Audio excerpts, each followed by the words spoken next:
Bienvenidos a la quinta edición de Estación Podcast, el Festival Iberoamericano de Creación Sonora que convierte a Madrid en la capital mundial del podcasting en español. Gracias.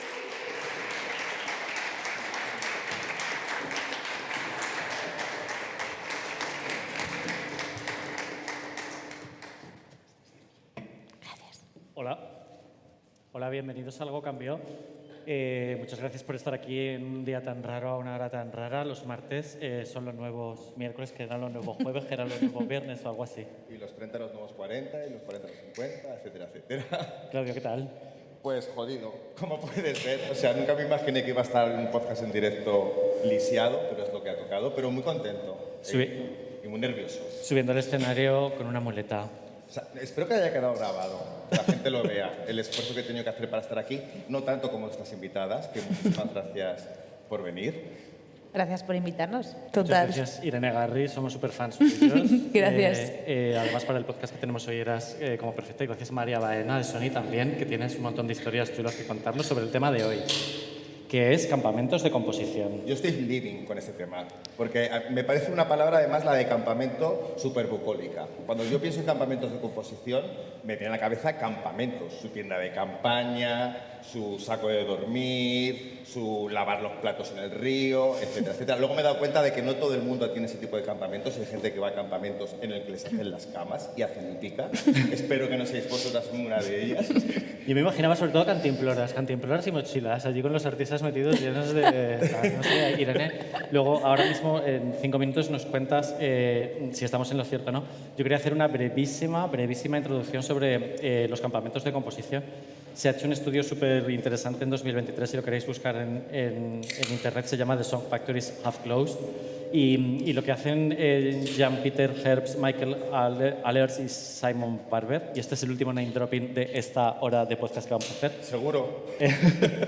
Es investigar antecedentes de los campamentos de composición, ¿no? Últimamente se habla mogollón de campamentos, imaginamos a los artistas de la generación de Irene Garri allí trabajando en canciones, pero se sientan como precedentes, por ejemplo, la Motown o el Brill Building en los años 50 o el grupo de editores de Tim Panalei, también Stock Aitken and Waterman.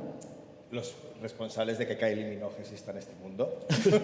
Son muy divertidas además las historias que contaban Stock Aitken and Waterman sobre trabajar con Kylie Minogue y Rick Astley allí juntos jugando al billar mientras componían para uno, luego para la otra. Es como un precedente de los campamentos de composición. También Xenomania, Dr. Luke, para quien siga hablando de Dr. Luke. Pero en realidad los campamentos de composición como tales se entienden que empezaron en los años 90, cuando Miles Copeland, el fundador de IRS y manager de Police, decidió juntar a un montón de gente, una serie de autores seleccionados en un castillo de Francia en los años 90, ¿no? Y como venga, hacer hits, ¿no? El castillo de Maguat. Y bueno, son precedentes, pero como tal, se entiende el disco Rated R de Rihanna de 2009 como creado con un campamento de composición, creado ad hoc, 15 días en Los Ángeles, en plan 15 días allí autores. No es el mejor disco de Rihanna, precisamente, la verdad.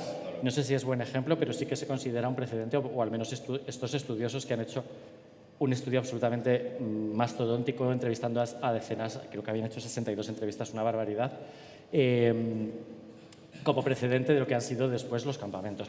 Y ahora, esto es la teoría, y ahora un poco la realidad. Irene Garri, por favor, ¿qué es un campamento de composición exactamente? Pues a ver, yo me imagino de todas maneras que en cada caso y para cada disco sucederán cosas distintas, porque también siento que los campamentos se pueden plantear para cosas muy diferentes, pero yo sobre todo he hecho pensando en empezar discos y es algo muy, muy interesante, muy divertido, porque básicamente es lo mismo que estar en un estudio y estar dedicado, ¿no?, a lo que estás haciendo, solo que es un poco non-stop. En la cena hay ideas, en el desayuno hay ideas, mientras uno se está duchando, el otro está teniendo ideas. Entonces es bastante guay porque tienes la oportunidad de no soltar el proceso en una semana o en 5 días.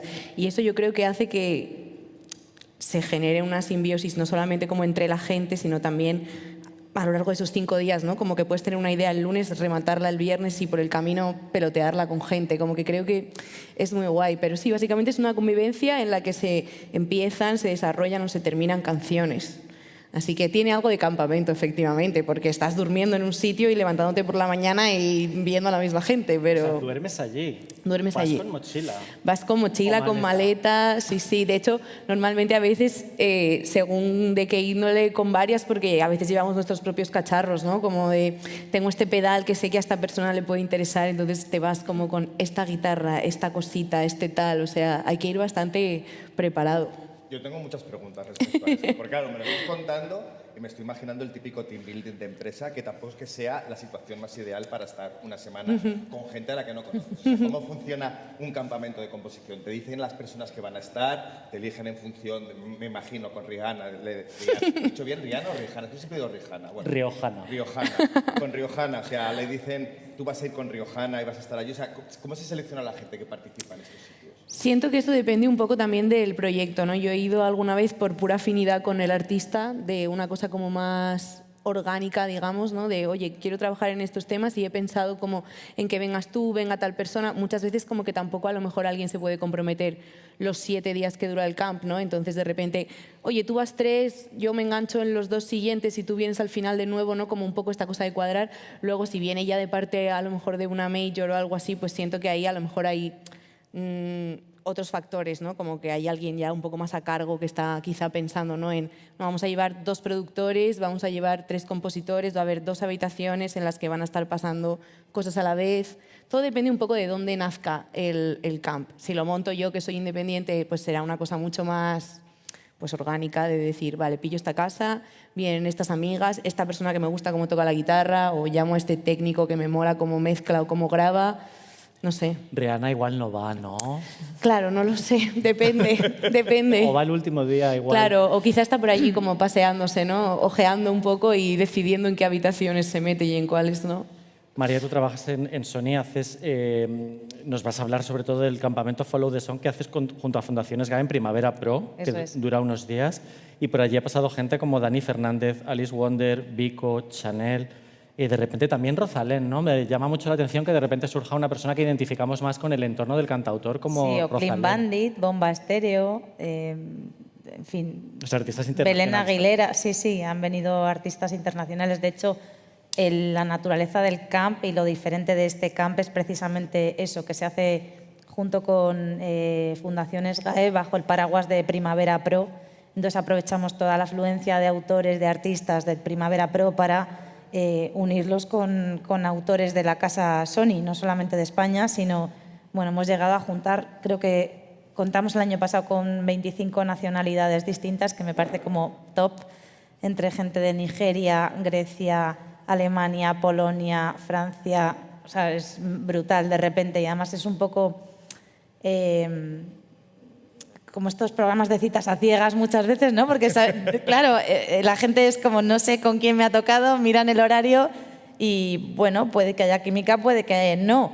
Es verdad que detrás de esas citas a ciegas hay un equipo artístico de la compañía de Sony que ha estado trabajando durante meses junto con directores artísticos de las demás afiliadas, de las demás compañías de Sony Publishing, para ver un poco si ese match va a funcionar.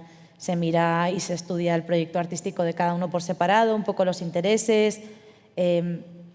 Os podría contar, por ejemplo, pues, en sí la unión de Clean Bandit con Belén Aguilera pues era un poco, bueno, pues, llamativa, ¿no? A priori, pero ellos justo les cuadraba a los Clean Bandit que estaban buscando sonidos un poco latinos y tal, y se les juntó también con Bomba Estéreo. Y al final, pues, por ejemplo, con Belén hicieron 2 temas y esto fue en 2023 y en 2025 ellos la llamaron para ir a la gala de los EMA en Europa para tocar una de esas canciones. Entonces, al final salen cosas muy bonitas de esas experiencias. También cosas que luego no van a ningún lado. Obviamente, creo que llegamos a contar 175 temas que se crearon en una semana en más de 125 sesiones de composición. O sea, fue full, todo el día, desde las, no os voy a decir 9 de la mañana porque son artistas, mentiría, pero desde las 11, 12 de mediodía hasta no hay hora de fin. Hemos estado con bueno, vigilancia 24 horas en la puerta del estudio porque no acababa. La sesión, pues a lo mejor a las 3 de la mañana, 4 de la mañana, 5 de la mañana, 7 de la mañana. Claro, hay veces que la creatividad viene a esas horas. Entonces, pues... Bueno, esto es un tema realmente, lo he dicho un poco de broma, pero recuerdo muchos discos que se han hecho de madrugada, como por ejemplo Rumors de Fleetwood Mac, que ellos siempre contaban pues, que estaban ahí a la gresca, peleados, drogados, medio borrachos, y del conflicto entre ellos, que no era un campamento de composición, eran dos parejas en pleno divorcio o a punto de... surgieron chispas, ¿no? No sé si en este tipo de campamentos el horario restringe un poco las posibilidades. En este estudio aparece el vino, ¿eh? O sea, se estudia también el alcohol. En plan, el alcohol puede ser un desencadenante creativo o, al contrario, impedirlo, ¿no? O sea, tiene que haber, supongo que un límite, no sé... Sí, sin duda. Lo que pasa, como que siento que hay muchas maneras de hacer música, ¿no? Como que uno puede... Es lo que os digo, ir a terminar un tema, ¿no? Que a lo mejor es una cosa como un poco más técnica, un poco más... quizá no te estás tomando algo mientras rematas una cosa de mezcla de un tema, ¿no? Pero para lo que comentaba antes María, ¿no? Gente que no se conoce, que de repente es como muy idílico pensar que en una primera sesión tú vas a hacer clic con la otra persona y te vas a entender perfectamente. Muchas veces eso no pasa hasta la quinta hora de estar juntos, ¿no? Como que te conoces, que hablas, que ves qué cosas tienes en común, qué cosas te hacen gracia de la otra persona. Y es verdad que la convivencia en un camp y poder tomarte algo, sea o no en la sesión, ¿no? Sea ya cenando o tomándote un café, yo qué sé, como genera un poco esta cosa de conversación y de interacción más natural que luego es muy, muy, muy... fructífera cuando ya se está delante del ordenador y currando, ¿no? No sé. Y sin duda las noches son muy, muy fructíferas también, como muy productivas, para según qué gente, pero lo son. ¿Hay alguna especie de monitor que se encargue de vigilar que la gente cumpla? El monitor del campamento. No, mi galera, todo lo que me estás contando me parece también un poco... El que va para rellenando las reality. cantimploras Claro. de algo. Siento que depende un poco también, no lo sé, no sé la experiencia de María, si de repente en algo como que entiendo que está mucho más programado, ¿no? Y que hay unos horarios, debe haber también algún tipo de control. Sí, bueno, es verdad que llevamos ya una serie de años de experiencia y al principio era mucho más laxo el tema del horario, luego ciertamente lo hemos limitado porque también al final ese policía, que somos nosotros, pues también tenemos familia y vidas. Y yo es que personalmente, si no duermo, no soy productiva. Pero bueno, que se ha llegado a un ten con ten también porque, joder, los dueños del estudio al final, ciertamente, pues pierdes un poco el control de quién entra, quién está, qué pasa. Al final se ha restringido un poco el horario por eso. Pero bueno, que sí. Tiene que haber cierto control, es que si no... Hay una cosa que me llama mucho la atención, es de todos los nombres que habéis dicho antes, que ha participado, Rosalén, por ejemplo. Yo tenía la sensación de que el formato de campamento de composición estaba muy mal visto por la crítica, porque parece como que es de menos autor participar en esto. No sé si ha cambiado de alguna manera la imagen de dentro, porque claro, la idea es buscar un hit, y la idea de buscar un hit suena a que no hay un arte detrás de ello. O sea, no sé cómo veis vosotras este cambio de percepción. Vamos, no sé tú, Irene, pero yo creo que para componer en un camp también hay que valer. No todos los autores y artistas están abiertos a componer en camps. Es mucha presión y además cuentas con un tiempo para todo esto, porque a lo mejor una sesión son 4 horas. Y fíjate lo que os decía Irene ahora, que a lo mejor en 5 horas todavía no ha empezado a haber química o tal, pues es como, tiene que haberla, ¿no? Y tiene que salir algo guay. Y luego están también esos pequeños resquemores o roces de, bueno, yo es que he hecho más, yo he hecho menos, yo he puesto toda la melodía, tú en realidad solamente dijiste... Entonces, hay muchísimas cosas alrededor de un camp. De ahí también que haya un equipo detrás que no esté dentro de la sala únicamente componiendo, sino organizando todo, prenegociando los splits de las obras, creo que es súper positivo para que no haya malos rollos ni malos entendidos luego dentro. Irene, tú escribes sola a veces, por ejemplo, tienes esta hit que se llama, que me encanta de nombre para el podcast, Dime que me calle. Qué pena, ¿eh? Ya. Habría estado genial, Dime que me calle para un podcast. De repente esto lo escribes tú sola y de repente compones para Amaya o con Dinamarca. ¿Hay un cambio de dinámica respecto a cuando tú escribes para tu propia carrera en solitario a cuando, hay que decir, por si a Irene le da vergüenza decirlo, que estás en los créditos de MAPS y de Nananay, que son dos de los mayores hits de Amaya y de las canciones canciones más chulas que tiene, dentro de que toda su carrera es súper chula y nos encanta todo. Total. Hombre, evidentemente es muy distinto, muy, muy distinto.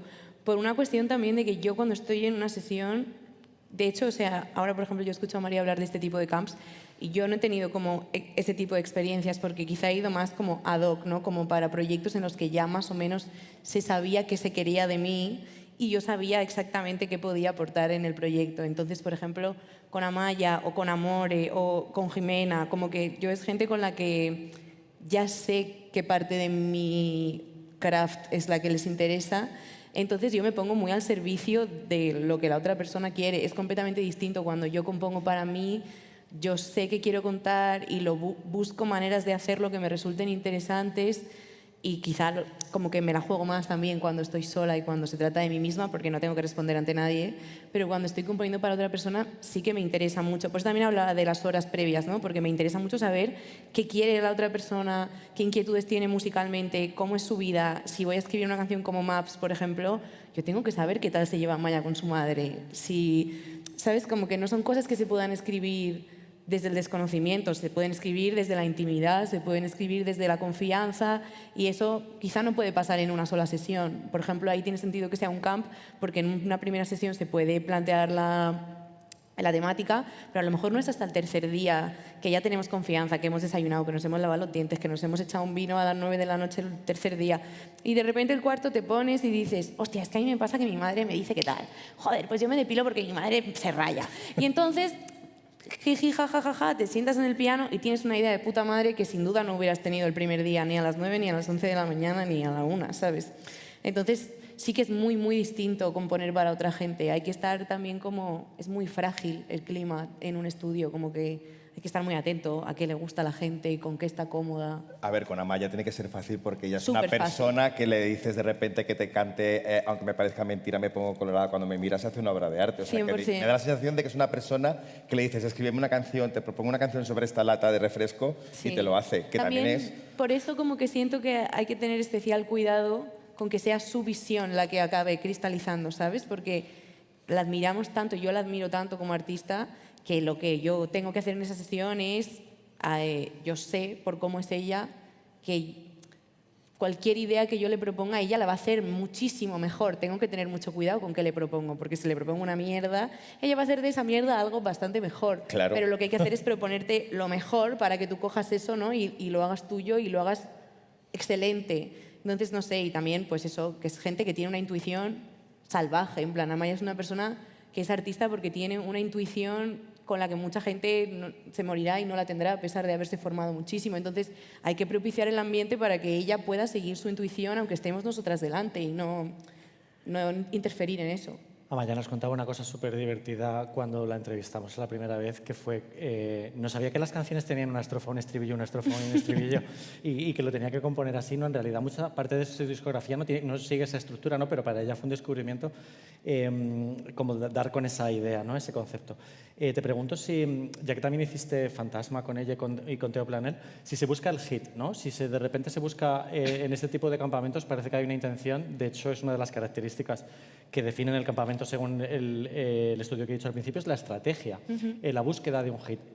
¿Buscáis un hit cuando os reunís a componer ahí? Y luego te pregunto a ti lo mismo, ¿eh? Si buscáis el hit en Sony, os lo esperáis, en plan, ¿qué me habéis traído? Yo creo que ahí es más interesante la respuesta de María que la mía, fíjate, porque yo como compositora es lo que os digo, que estoy más un poco al toque de lo que vea que necesita el artista, no tanto como de lo que... Porque, por ejemplo, con Amaya no había una interferencia directa de la discográfica, era más bien como nosotras en conversación con ella y para mí yo respondía ante ella, no ante una discográfica, ¿sabes? Entonces sí que hay una cosa muy divertida que cuando llegamos el primer día, Daniel 2000, que estaba también en el camp, nos pilló así en un sofá sentadas a mí y a More y nos cogió una pizarra y nos dijo, ¿qué queremos? Y nos hizo una flecha para arriba y nos puso, hits, ¿qué no queremos? Fail. Y como que esa fue nuestra primera interacción con él y nos quedamos así y ya luego se empezó a reír y fue como, vale, ¿sabes? Como, pero siento que está un poco sí que está esta sombra de presión, ¿no? De que tiene que salir de ahí algo brutal. No sé si es del todo útil tampoco tenerlo muy presente, porque siento que eso es algo que debe pasar y puede pasar, pero quizá estar obsesionado con ello hay gente a la que tampoco le viene muy bien. No sé. A ver qué os dice María. Yo lo mismo, quiero decir, a ver, como todo, tiene que haber un equilibrio, lógicamente, pero todos sabemos que al final vivir de la música se puede vivir de una manera, que es teniendo reproducciones, haciendo conciertos, vendiendo entradas, merchandising, eso solamente pasa cuando hay hits y la gente te escucha. Claro, está la visión empresarial y está la visión artística. Equilibrio. Es un baile, lógicamente, pero sí, el objetivo es que salgan hits. En nuestro caso, hablo desde la parte de la major, pues al final estás poniendo a disposición de un montón de gente, pues un catering, no sé cuántos días, un servicio de taxis, no sé cuántos días, algunos hoteles, algunos vuelos. Al final también es una inversión que estás haciendo una apuesta para fomentar la creatividad, pero claro, lógicamente esperas un retorno. Sería muy naif decir que no. Pero en el fondo, o sea, yo no me creo que no sepáis cuando tenéis un hit entre las manos, tanto los artistas como las discográficas. O sea, es verdad que alguna vez se pueden haber equivocado las discográficas. No sé si hay un focus group que les ponéis el... A mí no me importaría participar en uno, no es que tenga yo un olfato especial, pero si nos ponéis en un grupito de estos, en un camp, al final del todo, a escuchar discos y decir esto sí, esto no, sería maravilloso. Pero vosotros mismos tenéis que saber lo que es un hit o lo que no. Sí, y salen hits. O sea, está claro. El último hit de Relsby vino de un camp. Y ha estado pegando en radio tú así, ¿cuánto tiempo? No sé, un año y pico ya, pues viene de un camp. Claro, lo sabes, lo que pasa que al final también un hit no es solamente la apuesta de una persona, es la apuesta de todo el equipo de marketing, de las marcas, de las sincros que vayan surgiendo, de que el propio artista se lo crea, quiera terminar el track, que muchas veces es como, tío, venga, a acabarlo, que está de puta madre. No, es que al final no nos entendimos porque surgen culebroncillos a lo largo de los camps y de las sesiones de composición y al final dices, joder, qué pena, un temazo se ha quedado ahí en un cajón. Pero se le puede ofrecer a otro artista, ¿no? O sea, ha habido casos de hits que ha habido alguien que no ha querido y no habría problema. Sí o no, quiero decir, porque si al final ha habido conflicto en esa sesión y uno no lo suelta, el otro tampoco, no sé, hay tantas situaciones como te puedas imaginar, pero bueno, que lo lógico es que salga adelante y que se va todo el mundo que acude a un camp es con esa intención de que vaya adelante. También hoy en día como que el hit sale del sitio más insospechado a veces, ¿no? Como que a veces es un poco difícil prever que se va a viralizar en TikTok o que va a pegarse en cuándo y dónde, ¿no? Ha habido un montón de canciones últimamente que han tardado muchísimo tiempo en triunfar, ¿no? De hecho, por ejemplo, Maps, yo no sé si pensabais, hit, hemos dado con un hit, o sea, no sé si fue el caso. A mí me sorprendió mucho que tuviera tanta acogida. A ver, es que es lo que os digo, depende un poco del proyecto, pero por ejemplo el proyecto de Amaya era muy difícil saber qué era un hit y qué no era un hit, porque ella es capaz de hacer, ¿no? De repente tengo un pensamiento en La Revuelta, a mí tengo un pensamiento que me parecía un hit desde la primera idea, pero no una idea de hit, a mí me parecía una gran canción, una idea de canción que perdurará y que escuchará a alguien dentro de 10 años y entenderá qué estaba pasando, cómo sonaban las cosas, qué pensaba la gente, como que siento que es capaz de canalizar un tipo de sensibilidad. Al mismo tiempo, hay veces hay cosas, ¿no? Y está este tipo de canciones que son buenísimas y que de repente te dices, joder, esta canción es cojonuda y no termina, ¿no? Como no se viraliza, no tal. Creo que los hits no solamente se hacen en el estudio, es lo que decía María, los hits se hacen también después, con el marketing, con el equipo, con tal. Entonces, no sé, con Amaya, por ejemplo, había este miedo también un poco había un deseo muy grande de encontrar un sonido un poco distinto y de que ella explorara cosas que no había hecho, pero también había un miedo de decir, joder, ¿y si al oyente medio de Amaya todo esto no le gusta? Y de repente nos comemos los mocos con el disco. Pero era muy difícil, porque igualmente ella ya tiene un recorrido hecho en el que la gente sabe encajar muy bien lo que hace y está... También yo creo que la gente a veces no sabe lo que quiere hasta que lo escucha, ¿no? Y de repente algo que no parece que se vaya a pegar, de repente se pega precisamente porque no es lo más predecible del mundo. Entonces, no sé. Os quería preguntar, siempre como el fin va a ser como a ver qué es el hit de Amaya o qué es el hit de Rihanna, ellas van a ir al final a terminar el proyecto, redondearlo, a darle un concepto, ¿no? Como se ve en la gira de Amaya, que tiene un concepto impresionante. Pero también me interesa la visión del autor que queda como culto, ¿no? O sea, en la historia, por ejemplo, Gerry Goffin, el que componía con Carole King, no tenía la visibilidad que tenía Carole King. Y en este tipo de campamentos me imagino que hay autores y autoras que no son tan famosos, que no tienen una carrera en solitario como tú y que son habituales de los campamentos de composición. ¿Esta figura existe en la industria? O sea, ¿llamáis autores y autoras que van a campamentos de composición y luego no tienen...? 100%. ¿Quiénes son? Hay muchísimos. Quiero decir, a ver, hoy por hoy casi todos tienen como un mini proyecto artístico personal, pero como algo casi al lado, ¿no? Al final es como dos pilares. Cuando eres muy fuerte como artista, al final trabajas menos para terceros. Si trabajas más para terceros, al final tu proyecto artístico es más pequeñito, normalmente. Pero pasa muchísimo, muchísimo. Sí, no sé, ¿qué te digo? Es que hay un montón de nombres en el roster. ¿De verdad quieres que te diga algunos? Name dropping. No sé, por ejemplo, Yolisa o Jovi, Ricky Rivera, Vicente Carrasco, es que no sé, tenemos muchísimos que trabajan para Claro, no, me parece terceros. interesante porque no se habla tanto en la industria musical. No sé, por ejemplo, Alba Morena tiene su carrera aparte. El otro día la vimos en el programa de televisión española de la Casa de la Música. Haciendo versiones de Mecano, y yo sé que ella ha estado componiendo para Luz Casal, para Ana Torroja, y esto la gente no lo sabe, ¿sabes? Realmente pues se fijan a lo mejor en su carrera o lo que sea, pero Claro. hay una figura oculta que además es una mina de ingresos, porque Vega nos contaba en una entrevista que ella no vive de sus conciertos ni nada, que vive de lo que ha escrito para David Bisbal, que un poco lo que tú decías, ¿no? Se sienta con David Bisbal, David Bisbal le cuenta el problema que le preocupa, la relación que tiene con su familia o lo que sea, o con su esposa o lo que sea, y en base a eso escribe para él y ella saca dinero de ahí. O sea, realmente esto es una mina de dinero para un autor o autora.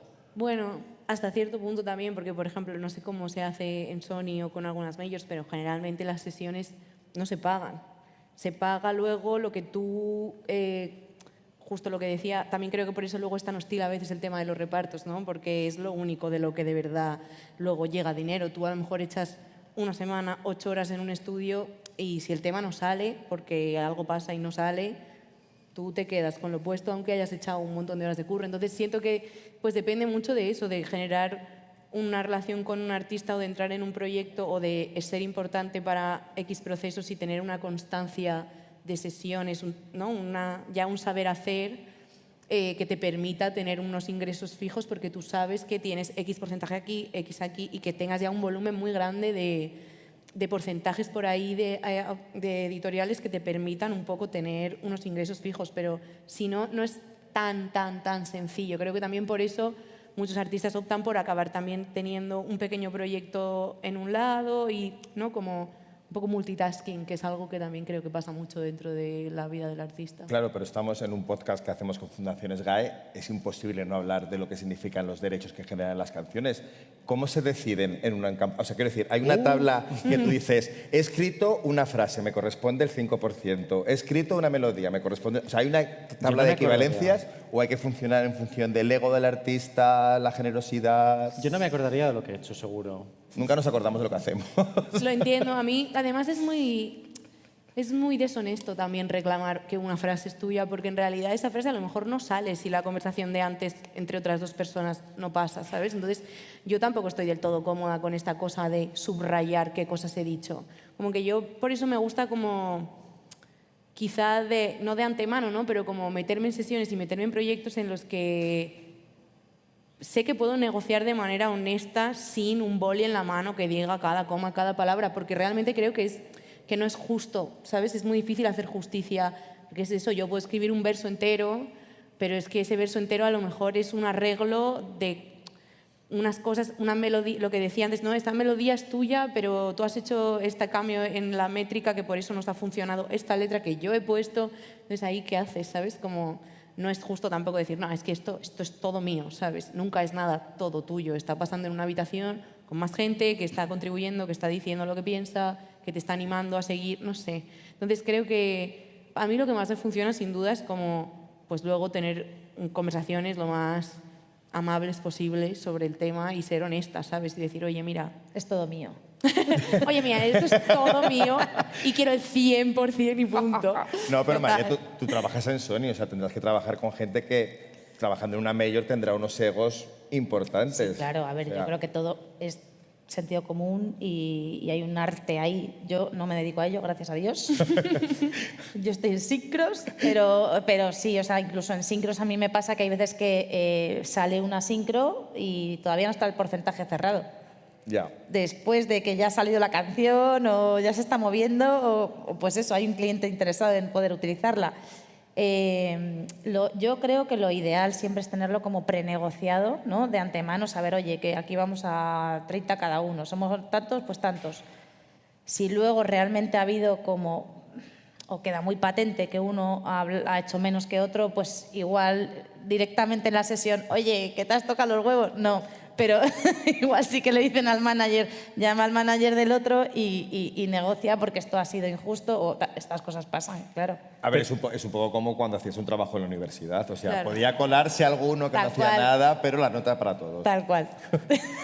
Nunca emerge esto, ¿eh? Nunca salen noticias de no sé quién ha reclamado el 40% en lugar del 20%. Esto se lleva en súper secreto, ¿eh? Súper. Sí, total. Mira que saben cosas y se filtran, pero esto Sí. nada, no soltáis prenda. Ya, siento que es un poco también esta cosa, Súper ¿no? De tabú, ¿no? como conservar un poco el misterio y la magia alrededor de lo artístico, ¿no? Cuando en realidad es muchísimo más parecido muchas veces a algo de oficina o no, como una negociación muchísimo menos, pues eso, como mística, ¿no? Es algo bastante que al final acaba bajando a tierra y que hay que ponerse y mandar unos mails y hacer unas llamadas y gestionar, pero creo que eso quizá le quita un poco la magia a la imagen que tenemos todos de la idea de música, de la idea de artista y tal, y por eso tampoco acaba nunca como saliendo a la Es luz. verdad, ¿eh? Eso es una de las cosas que más me gustan de mi trabajo.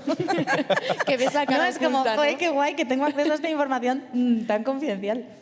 O sea, yo qué sé, cada vez que miramos una canción en nuestro sistema aparecen los autores y el reparto que tiene cada uno y hay veces que yo he llegado a licenciar obras que tienen algunos un 0, algo de la canción. O sea, tú imagínate cómo tuvo que ser esa conversación. Claro. O al que le tocó el 3,2 o Pues, la evolución de Shakira, ¿no? Por ejemplo, en sus obras es interesante. Me imagino que Diplo el 0, algo será la bocina. Que decían, El triángulo. decían mucho que había aportado en Lemonade y era una bocina. No, respecto a lo que has dicho, lo último me interesa un montón lo de... Yo creo que los intérpretes han ido subiendo progresivamente el porcentaje que se quedaban sí o sí. Porque son en los 80, en los 90, muchos grandes intérpretes que nos vienen a la mente ahora mismo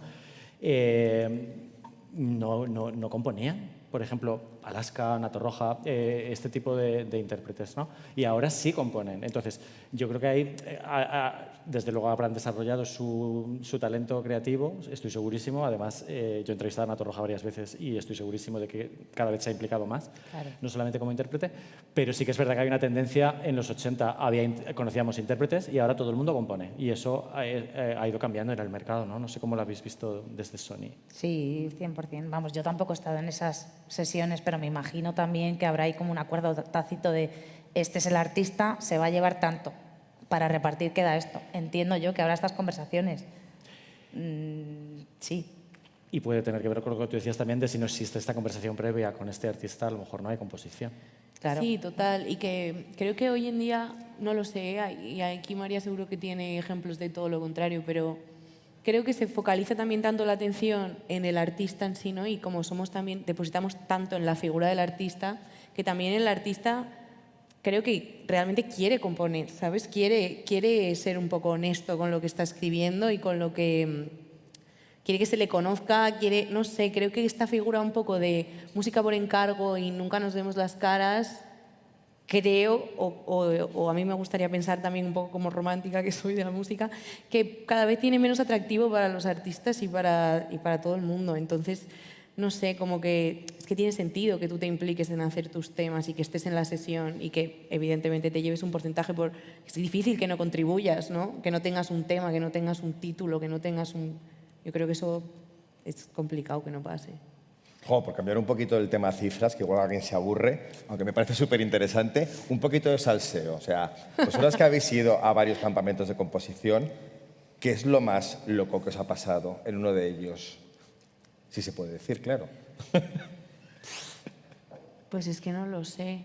De Bomba Estéreo me imagino lo más, porque los he entrevistado y me parece, soy muy fan, pero los veo muy locos. Sí, yo os cuento una, fue muy gracioso. Es que estábamos en un estudio que tenía, no sé, 10, 11 salas y en cada una pues había gente trabajando. Cada uno, pues los urbanos, el no sé qué, el otro, tal, bueno, todo hasta arriba de gente, otros en la cafetería, era inmenso, era pues, un hub de creación non-stop. Y de repente Liliana soy muy fan, coge un palo santo, lo quema y fue por todos y cada uno de los estudios para quitar la mala vibra y que hubiera buena creatividad y tal y cual. Y claro, el tema es que el palo santo deja un olor bastante importante. Fuertecito, sí. Bueno, y claro, cuando llegó el dueño del estudio, claro, los estudios no tienen ventanas para ventilar y queda ahí como una especie de olor a porro rancio, que os juro que era palo santo, que estaba yo allí, pero madre mía, fue graciosísimo. Sí. Yo no lo sé, así de primeras, la verdad. Como que no creo que me haya pasado nada súper loco, realmente. O sea que realmente has ido a trabajar, no pasártelo bien. Sí, total. A ver, siempre luego me lo paso bien igual, ¿eh? Pero sí, nada así muy estrambótico. Hablabas también, María, de que los campamentos de composición cuestan mucho dinero. ¿Cuál es el campamento más... Bueno, no sé si preguntarte el más caro o el que más ha durado. Bueno, yo creo que sin duda el de Follow the Song, que al final ha cogido una envergadura tremenda. Es verdad que la tendencia ha sido hacerlo un poquito más pequeño, no pequeño artísticamente, pero sí como menos de cara afuera, porque queríamos también preservar más la privacidad, el momento de estar concentrados de los artistas. Es decir, antes había mucho más bombo mediático, más mercha, más ruido en general, ¿no? Y es verdad que en ese sentido hemos ido yendo un poco más hacia adentro. Pero vamos, todos los años hay camps sin parar. De hecho, además de los camps alrededor de los artistas o de un proyecto artístico, también hacemos camps alrededor de un proyecto cinematográfico o de un proyecto publicitario. Es decir, en vez de artista, en este caso habría un briefing creativo para una marca. Imaginaros que BMW está buscando el tema para su siguiente spot y lo que hacemos es convocar a X grupos de composición que creemos que se van a ajustar a lo que está pidiendo el cliente y lo mismo, pues hacemos 1, 2, 3 días, lo que haga falta. Pero vamos, el máximo de días que hemos estado normalmente son 5 y en Follow the Song, pues eso, 10 salas, una sesión por la mañana, otra por la tarde-noche, imaginaros la envergadura. ¿Son buenas las prisas para componer? Es una de las cosas que me pregunto. Igual hay gente que bajo presión compone mejor. De repente, como que no me imagino cómo puede ser eso. Es como estudiar el día antes de un examen o algo así. A ver, todo depende. Yo me acuerdo que hice una sesión con Calcuta y hablamos de hacer Sicario Music, que es cuando haces un tema que no te gusta, pero lo haces igual porque estás trabajando y lo tienes que hacer. Yo cuando hago Sicario Music y hago una sesión con alguien y sé desde el principio que es un tema que yo en la vida cantaría porque no lo siento cerca, porque hay algo que me molesta o no estoy especialmente orgullosa, pero sé que es mi curro y lo tengo que hacer y estoy ahí y voy con todo, puedo hacerlo todo lo rápido que sea, ¿sabes? Como que hay una cosa ahí que a mí la presión me viene bien, siento que si me quedan 2 horas en el estudio y hay que meterse caña, hago varias opciones para el verso, varias opciones para el estribillo, ¿sabes? Como siento que una vez que te pones a hacer cosas y como te tomas componer como un ejercicio, más que como un momento catártico o tal, que es una cosa que a lo mejor me reservo más para lo personal, puedes hacer muchas cosas muy rápido, a no ser que tengas un día horrible y todo sea terrorífico, que también te puede pasar. Se puede componer con prisa y de hecho muchas veces componer con prisa hace que salgan cosas muy interesantes, muy directas y que te dejes de tonterías. No sé si es lo ideal y depende mucho, ¿no?, de lo que se esté buscando de la sesión, porque para mí siempre va a ser mucho mejor lo que hablábamos antes, ¿no?, como una cosa más distendida en la que te puedas conocer con otra persona y tengas oportunidades de mejorar las partes y dar vueltas, pero la prisa no tiene por qué ser terrorífica tampoco. Yo trabajo muchísimo mejor bajo Yo presión. también, ¿eh? Pero porque soy muy de procrastinar, o sea, si veo ya el deadline cerca es cuando más en alerta me pongo para crear cosas. María, aparte del Follow the Sun, también hacéis proyectos o campamentos de composición pensando en un objetivo concreto como puede ser el Benidorm Fest. O sea, no sé si la gente sabe, cuando vemos el Benidorm Fest, que la gente verá que aparecen en una canción muchos artistas o muchos compositores. O sea, ¿cómo es esto? O sea, ¿realmente el Benidorm Fest se ha convertido en un festival, independientemente de que luego triunfe en una canción, que está revitalizando de alguna manera la industria musical española? Sí, totalmente. igual que para el Benidorm Fest, de repente hacemos una temática que puede ser solo urbano o de producción o de búsqueda de bases. O, como te digo, para un jingle publicitario. Claro, hay campamentos de todo tipo. Al final nos adaptamos un poco, buscamos como dar el servicio a los autores y al final aquí tienes que ser muy flexible. Hay autores que solamente buscan o que ponen más el foco en hacer sincronizaciones, otros que de repente están buscando pues que les conectes con talento emergente de ese país, otros que buscan bases africanas porque es lo que está pegando ahora. Entonces nos vamos adaptando y si el briefing es el Benidorm Fest, pues bienvenido. Que no es mal briefing. Que no es mal briefing, total. Pero hay géneros que trabajan mejor el campamento de composición que otros, porque evidentemente el pop, lo que decías tú, o el rock, no sé, pero ¿son todos los géneros susceptibles de poder participar en el campamento de composición? ¿O hay algunos como los cantautores o cantautoras que a lo mejor son un poco más reacios? Hombre, yo no sé, yo creo que... ¿Tú qué opinas, Irene? Que por tendencias es casi todo... No, es verdad que al final, por lo que veo en casa, ahora es más urbano lo que se busca, pero porque también otros géneros están adoptando matices urbanos y ahora mismo tampoco hay una línea de separación clara entre una cosa y otra. Y cuando hay un cantautor, creo que al final... se montan más sesiones que camps. El camp es como más abierto a más gente y las sesiones específicas para un cantautor o para un grupo de rock también se hacen, lógicamente, pero yo creo que lo llamaría más eso, sesiones. Se montan a lo mejor 2 o 3 sesiones como cosas sueltas. ¿La canción sale producida del camp o se produce luego? Pues si hay productores suele salir. Sí, suele haber productores en cada sala, con lo cual sale bastante producida. Hombre, luego hay que maquearla, pero sí, sale Eso es bastante rápido, de repente. Sí. Yo os quería preguntar, una de las críticas que se hacen en este estudio que mencionaba al principio es sobre la homogeneización. Sobre si hay un impacto en la creatividad individual al haber un punto en común, una puesta en común de ideas. Creo que has entendido la pregunta. Sí, es que a mí es una cosa que me preocupa un poco, como que esta cosa como estandarizar, ¿no?, la forma de hacer las cosas, entender que algo porque ha funcionado 3 veces puede funcionar una cuarta, una quinta, una sexta, siento que sí que empobrece un poco la idea de proceso, ¿no? Como que creo que, por ejemplo, lo que estaba preguntando antes Claudio de qué tipo de música, ¿no?, se hace en los camps o qué géneros son más susceptibles de hacer un camp.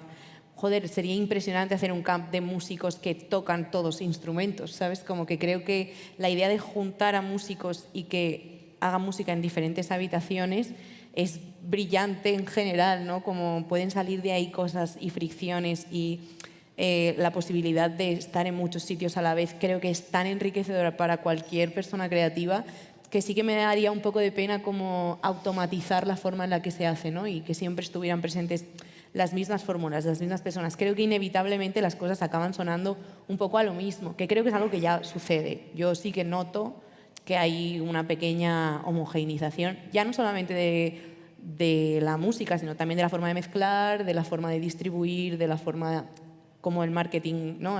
Sale Brad y ahora todo se parece a Brad. Sale, ¿no? Como ahí esta cosa de encontrar fórmulas y rápidamente replicarlas. Creo que es inevitable porque al final se trata de una industria y es una industria que pretende hacer dinero de algo y entiende de qué manera se hace y lo replica. Pero sí que me da un poco de pena que quizá no sea algo como más variado y más variable, pero bueno, creo que de todas maneras como que también hay una preocupación de las majors por eso y que también creo que intentáis de alguna manera como que las cosas sean sí, lo más diversas posibles en ese sentido, me parece a mí, pero sí que creo que podemos caer muy rápidamente en que todo suene exactamente igual. Bueno, es que para mí una conversación, claro, yo no soy autor, pero la lógica me dice que en un camp tendría que haber alguien que dijera, oye, no podemos hacer esto que suena mucho a Brad, es que ya está Brad hecho y además acaba de salir, podemos hacer Brad dentro de 10 años en el revival de Brad, pero ahora no. Pero esta conversación no se tiene, nadie va a... ¿O sí? Depende, yo creo que la gente es bastante crítica y que la peña que bueno, no lo sé, también entiendo que la presión de alguna forma te hace como subirte al barco y tener que acabar el tema como sea, ¿no? Pero sin duda como yo al menos como autora intento tener un poco presente qué está pasando a mi alrededor y si estamos acercándonos demasiado a algo o estamos un poco viciados con algo, no sé. Yo, investigando sobre los campamentos de composición, me ha llamado la atención que en Internet hay muchas academias que te ofrecen campamentos de composición, que no sé si, o sea, igual para gente que está dentro de la industria, pues sabe que a lo mejor eso puede ser un poco sacacuartos, pero para la gente que a lo mejor no tiene experiencia dentro de la industria, que quiere empezar una carrera, ¿les recomendáis de alguna manera apuntarse a esos campamentos Masterchef de la música o hay otras maneras de afrontar? ¿Para qué edad son? Quemando a los niños. Bueno, es que lo de los niños nunca se sabe si de repente puede salir el próximo Bonbon Chip o los próximos Parchís. ¿Te imaginas? No lo sé, supongo que depende del camp. Yo estoy muy a favor de la lógica del camp y que si tú lo que quieres es hacer música con gente, que te busques la manera de conocer a esa gente y de intentar llevártela a un sitio, que ese sitio puede ser tu casa, que ese sitio puede ser lo que sea que consigas, porque creo que la lógica del camp funciona, porque es lo que decía, es brillante tener a un montón de gente currando en una cosa o en varias. Pero claro, no sé, siento que efectivamente puede ser muy fácilmente algo como muy ideal de presentar y que luego sea efectivamente un poco un sacacuartos. Claro, habría que ver eso. Pues claro. ¿Quién lo organiza? ¿Qué contactos vas a hacer? Claro. O sea, a mí me preocupa el concepto de pagar por hacer algo que igual no te va a revertir nada.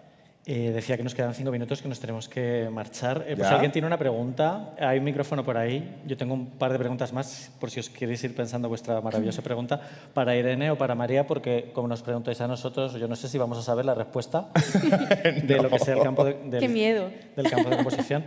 Yo sí que os quería preguntar, os he preguntado por la homogenización y quería preguntar un poco por lo contrario, ¿no? O sea, si un campo de composición puede ser el lugar donde corregir tics que pueda tener un autor o vicios, ¿no? O sea, y a veces incluso lo he pensado de artistas que ya llevan muchísimos discos repitiéndose y no terminan de dar con una fórmula, y me voy a mojar, voy a decir Alanis Morissette y voy a decir Noel Gallagher, que hizo la misma canción 200.000 veces. Soy muy fan, pero igual le hubiera venido bien sentarse con 5 autores jóvenes y autoras, intentar hacer un himno que llegase a nuevas generaciones, ¿no? O sea, ¿un campo puede ser un sitio donde corregir tics, vicios antiguos? Sin duda puede ser un sitio donde tener nuevos inputs, que creo que es algo muy interesante en cualquier momento de tu carrera, y como escuchar a otra gente, empezar cosas y contribuir a tus ideas. Creo que eso es algo que le viene bien a todo el mundo siempre. Y luego con eso tú ya puedes luego después decir, no, es que a mí lo que me mola no es esto, no quiero una guitarra, no quiero un tal, pero tener la posibilidad de probarlo, creo que es algo que a todo el mundo le vendría bien, siempre, sí. Y Noel puede vivir de Oasis. Total. Y permitirse hacer la misma canción 20 veces. Yo también lo haría. Oye, les va bien, ojo, que me estoy metiendo donde me llaman. Son ricas y yo no. Pero bueno. ¿Hay preguntas? ¿Alguien tiene una pregunta? ¿Hay vergüenza? ¿Hay una pregunta? ¿Dos? Ay, que viene una pregunta. Ay, qué bien. Qué bien. Trabajo que nos quitáis a nosotros. Si no, me pongo a preguntar sobre la IA, que no se puede, que no haya ni una conferencia ni un podcast de algo. Que no hable de la IA. Que no hable total. de la IA. Tengo una pregunta sobre la IA. Tú la tienes, digo, yo estaba esperándola. Claro. Vale, mi pregunta es, ¿qué consejo le daríais a alguien que para empezar su carrera musical? Dinos cómo te llamas, por favor. Yo, Yaiza. Pues le diría que, a ver, depende, ¿no? Pero para empezar, que se ponga cuanto antes como a tocar, a grabarse, que se descargue, que se craquee ya el Ableton y se ponga a hacer cosas en el Ableton y a probar y a escribir DMs a gente que le gusta, y que no tenga miedo como de enseñar las cosas con las que empieza. Como que creo que eso es súper importante. Y luego ya se conoce a la gente y se pide ayuda y se pide consejo y muchas cosas llegan a ti, pero que no hay que tener nada de miedo para empezar, como hackearte un DAW y empezar a verte tutoriales de YouTube y subirte una cover y mandárselo a una colega, que eso no hay que tardar en hacerlo si tienes como el deseo. Gracias. Teníamos otra pregunta por ahí. Yo os voy a preguntar por la IA en serio, ¿eh? ¿Quieres preguntar el te pregunta o que pregunte primero? Alejandro, por favor. A ti te conocemos. Sí. Bueno, voy a preguntarle Alejandro, perdón. a Irene sobre la visibilidad de los compositores que se le da en 2026, porque, claro, siempre existe como la mística de que el autor, o sea, el cantante ha compuesto su canción, habla de sus historias, de sus amores, pero a lo mejor si las canciones salen de campamentos de composición, a lo mejor incluso la historia o la idea de la canción es de otra persona. Yo he trabajado en medios de comunicación en los que se hacen entrevistas no tan buenas como las que hace Sebas, y a todo cantante le preguntas, ¿qué quieres contar con esta canción? Y dice, yo quería hablar de tal cosa, y ¿tú agradeces que se visibilice o estás a favor de que se mantenga esa mística o cómo lo ves? Hombre, yo creo que es bastante curioso luego lo que tú dices, como luego de repente te pones a mirar los créditos de la canción y dices, hay 7 personas aquí, como que no puede ser que esta historia sea solo tuya, ¿no? Pero yo en general siempre agradezco cuando alguien menciona mi contribución en un tema. De todas maneras, como que es algo que tampoco... Yo soy muy poco celosa de mis ideas en ese sentido y siento que si un tema funciona y a la gente le gusta, a mí me da igual si saben que lo he hecho yo o no, o que en el fondo esta línea es de algo que me ha pasado a mí y no... Siento que a veces está bien como dar esas cosas en favor de que el tema de verdad funcione y sea un buen tema, ¿no? Y sea una cosa que mejore un poco la escucha de alguien. Entonces, no sé, pero evidentemente yo me muero de ilusión cuando de repente a Amaya le dieron el premio por el disco y lo primero que hizo fue hablar de mí y de María.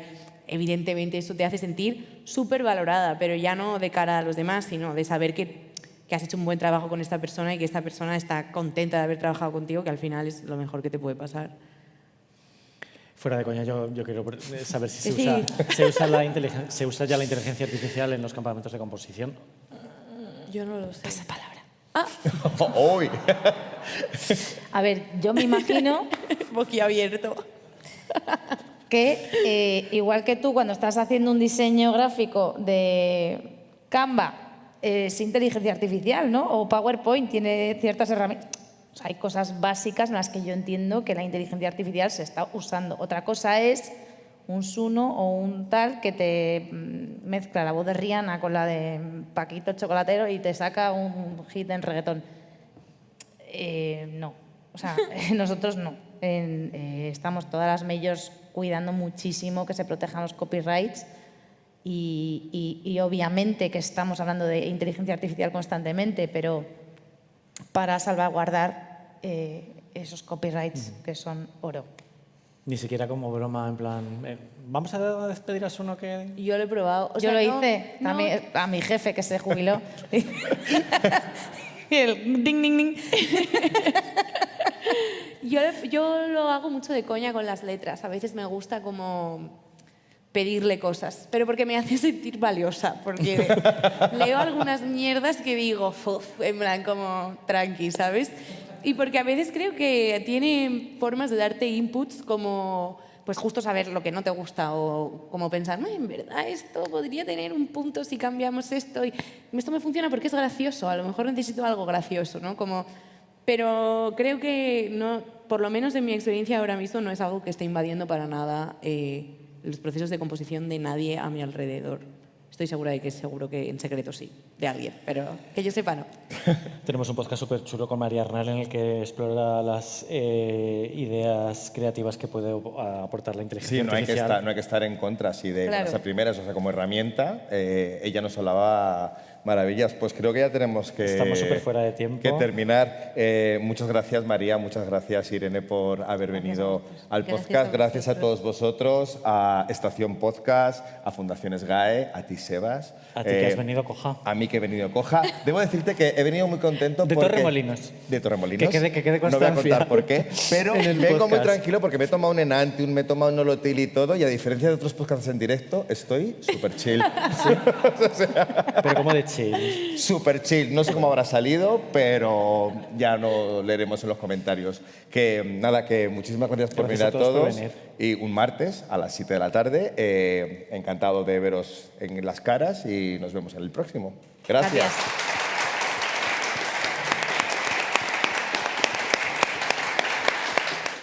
Bienvenidos a la 5ª edición de Estación Podcast, el Festival Iberoamericano de Creación Sonora que convierte a Madrid en la capital mundial del podcasting en español. Más información en www.estacionpodcast.com.